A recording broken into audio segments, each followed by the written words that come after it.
Assalamualaikum warahmatullahi wabarakatuh. Nama saya Edi Bugito, Ketua LBM Kelurahan Ujuna dan aktivis lingkungan Kota Palu. Yang awal tertariknya saya sebagai aktivis lingkungan karena melihat lingkungan saya ketika saya jadi RT yang begitu kumuh dan punya keinginan setelah melihat daerah-daerah lain punya keinginan bagaimana kita bisa merubah lingkungan yang kumuh ini bisa menjadi bersih dan sampah-sampah yang berserakan itu bisa menjadi rupiah. Itu yang membuat saya begitu getol, begitu keras berusaha bagaimana menata lingkungan itu untuk menjadi lebih baik dan masyarakatnya lebih berdaya ekonomi karena dari sampah tersebut. Karena rupanya sampah bukanlah sesuatu yang menjijikan, tapi sesuatu yang menyajikan.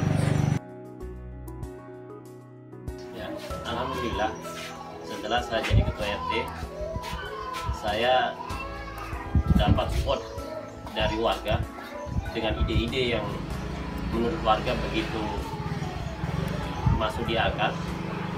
Akhirnya ada beberapa warga juga yang mengikuti kegiatan-kegiatan apa yang saya lakukan. Yang pertama, kita kerja bakti massal itu kita lakukan hampir setiap 2 minggu. Saya diberi amanah oleh pemerintah Kota Palu untuk belajar penataan dan pengolahan sampah di Kota Surabaya. Dan alhamdulillah dari Kota Surabaya banyak saya dapat ilmu yang insya Allah bermanfaat untuk Kota Palu. Setelah saya melihat di Kota Surabaya, saya bisa membandingkan di Kota Palu.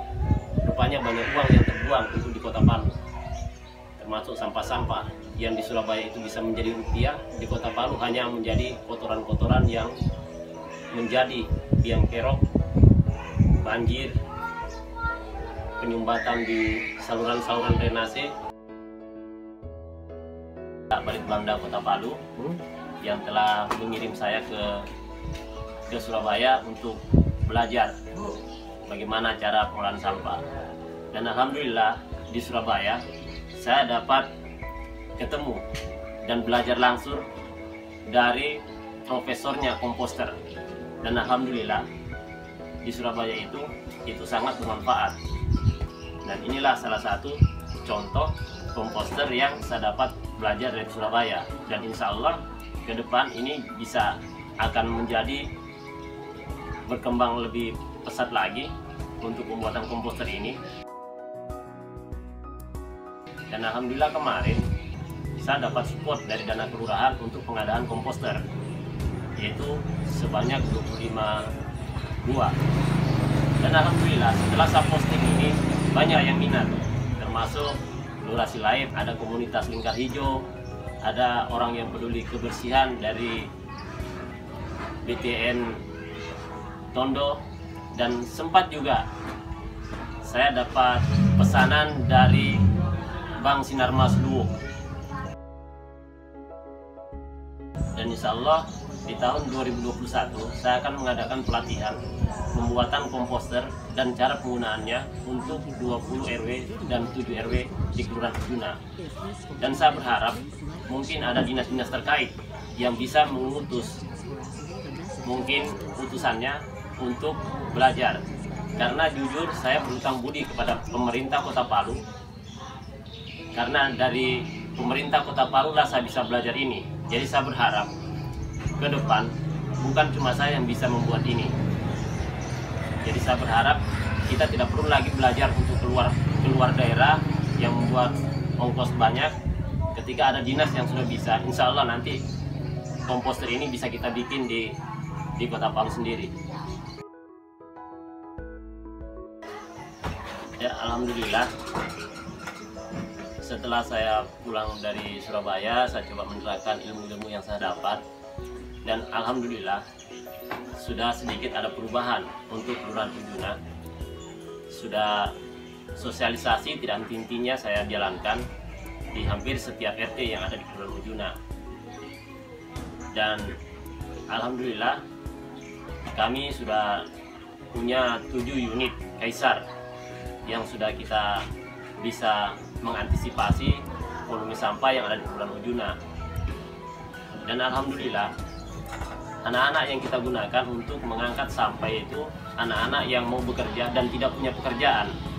Dengan berharap dengan mereka kita libatkan di pekerjaan ini, kami akan mengurangi tingkat kenakalan di masyarakat karena tidak ada pekerjaan.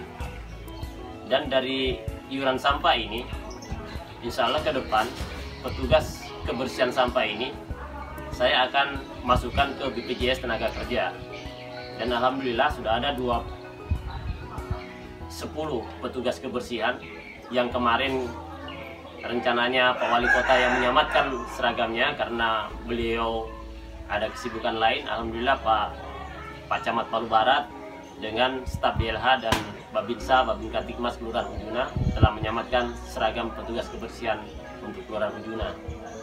Nah, dari iuran sampah yang kita tetapkan kemarin untuk rumah industri itu sebesar 30.000, untuk rumah tangga itu 20.000. Nah, dari 20.000 itu pemanfaatannya 10.000 untuk yang bawa kaisar, 9.000 untuk operasional, 1.000 itu untuk RT yang menagih. Kenapa saya suruh RT yang menagih? Supaya ada tambahan insentif untuk RT.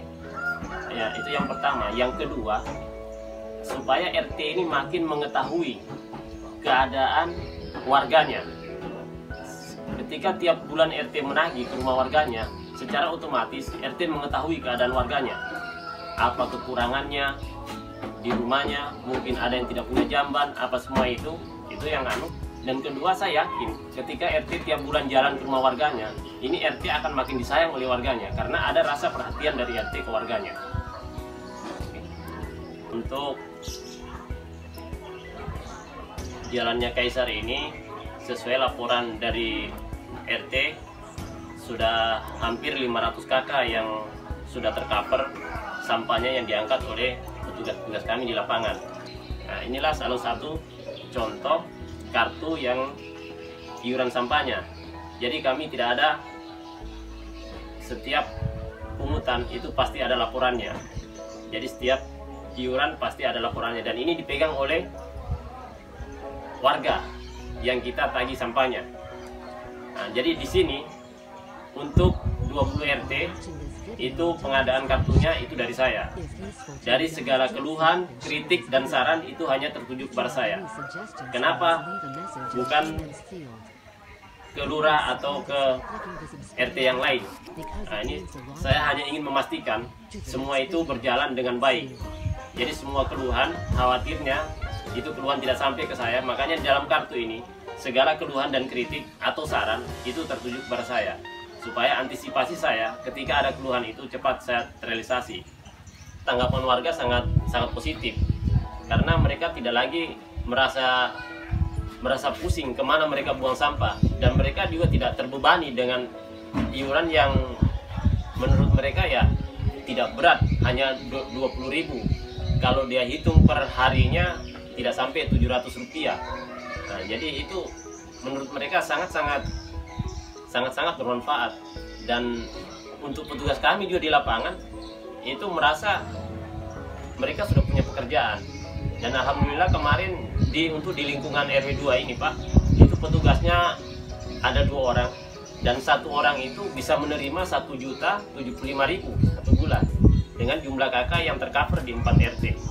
Nah, dan mereka sudah berjanji ke saya bilang insya Allah Mas Edi, kalaupun ada pekerjaan, ini pekerjaan saya tidak tinggalkan.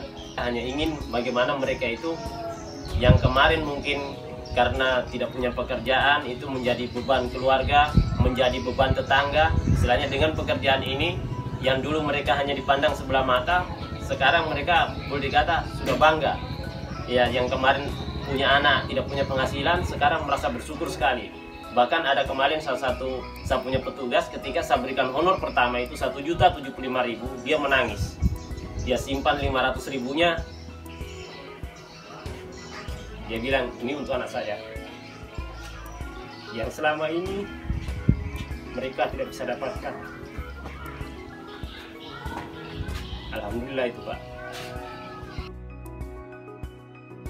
Harapan saya ke depan untuk Kota Palu, khususnya Kelurahan Ujuna, jadi pemerintah sudah menetapkan bagaimana untuk ke depan itu Kota Palu bisa menjadi adipura, ya, untuk Kota Palu ini bisa menjadi bersih.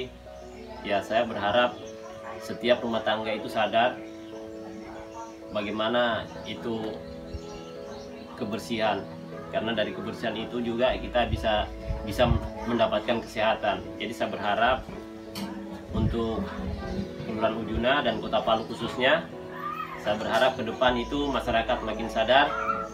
Berat memang untuk merubah satu kebiasaan, tapi kita tidak boleh putus asa. Insya Allah kita bisa. Untuk Kota Palu ke depan akan lebih bagus, lingkungan kita lebih bersih.